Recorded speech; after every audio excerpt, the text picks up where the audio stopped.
Hi, thank you for joining me at a God vlog.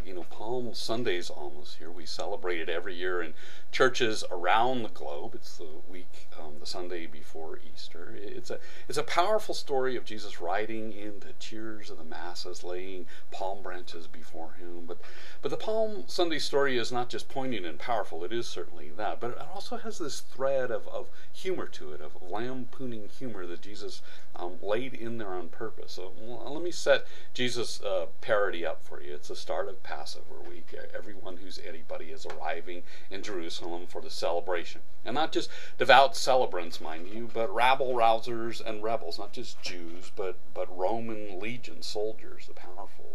Pilate, the Roman governor of Palestine, arrives from his headquarters in Caesarea to oversee the added troops and to look after and help control the volatile multitudes which gather for Passover. Pilate's procession into Jerusalem was no doubt in a stately fashion, mounted on a well-groomed horse, leading an entourage of spiffed-up legions, with all the pomp and circumstances you'd expect, the shiny, gleaming metal that befit a man of worldly power and wealth. And Pilate comes into Jerusalem from the west in an imperial pageantry representing not just imperial power, but also imperial theology. He represents the emperor, who was understood to be the Son of God. And so Pilate, his representative, embodied not only the power of Rome, but also a rival theology to Judaism and rival idol gods to Yahweh. And Pilate's entry to Jerusalem is countered by Jesus' supremely ironic and symbolic entry as the representative of a reign that was in conflict with Rome, the reign of God, God versus human power, peace versus war, nonviolence versus violence, Christ versus Caesar. And Rome's pomp is met in every way with opposite visual splendors by Jesus in the story and the multitude of adoring followers. Matthew claims Jesus rode in not on a horse like Pilate, but on a donkey and a colt, two animals, and that the disciples put their cloaks on those animals and Jesus sat on them. And something that Matthew's description of Jesus riding two animals at once was an oversight, but maybe Matthew was bright enough to get the absurdity of the visual image his words paint. But Jesus humbly seated simultaneously somehow astride both a donkey and a colt is like a circus clown parody, a first century Saturday Night Live lampoon, and it's anything but a pompous promenade in a parade like Pilate's prancing in on an overpreened pony.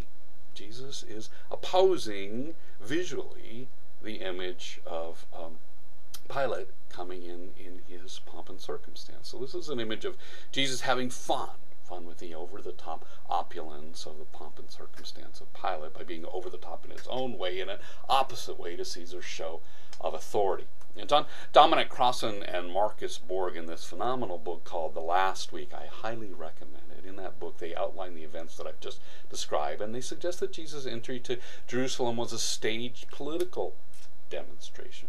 And so the question is, what could he have been demonstrating? What could they have been demonstrating? Well, how about the one that God has chosen as Son of God, the one to reign as Lord, is not one of the worldly ways of military might and oppressive wealth, or that God's chosen human leader is way, way different than the men who lead Rome, or that the real Son of God comes from the opposite direction as Pilate, the east. Jesus comes all kind of silly looking, humble and poor, not mighty, and awkward to boot, on two animals, inexpensive, ordinary beasts of burden, a donkey and a colt that Matthew tells us someone else even owned, not Jesus. Jesus comes to the people full of fun and life and care. He comes to the people who lay before him the very coats off their backs and natural limbs, palm fronds from God's creation, a first century Palestinian poor person's red carpet, if you will. We're told in the story that when Jesus entered the city, the crowds that went ahead of him and that followed were shouting, "Hosanna to the Son of David. Blessed is the one who comes in the name of the Lord. Hosanna in the highest heaven." I guarantee you no crowd in Jerusalem greeted Pilate with genuine fervor, genuine fear perhaps, but not fervor. Hosanna is a joyful sound, but do you know what it originally meant? It meant, "Oh, save now." Hosanna. Oh, save now. Jesus, on his humble and humorous ride into Jerusalem, is understood to be the one who can save. Jesus' way of love and nonviolence and inclusivity is radically in opposition to Pilate's show of crushing human power and opulence. Jesus' extremely different way is understood as the way of salvation. And on that first Palm Sunday, there was a choice. The same choice that we still have today. The way of unjust imperial violence offered by the Pilates of the world who dominate by exclusivity and elitism and force, or the radical way of God's inclusivity who reigns through nonviolent justice and love.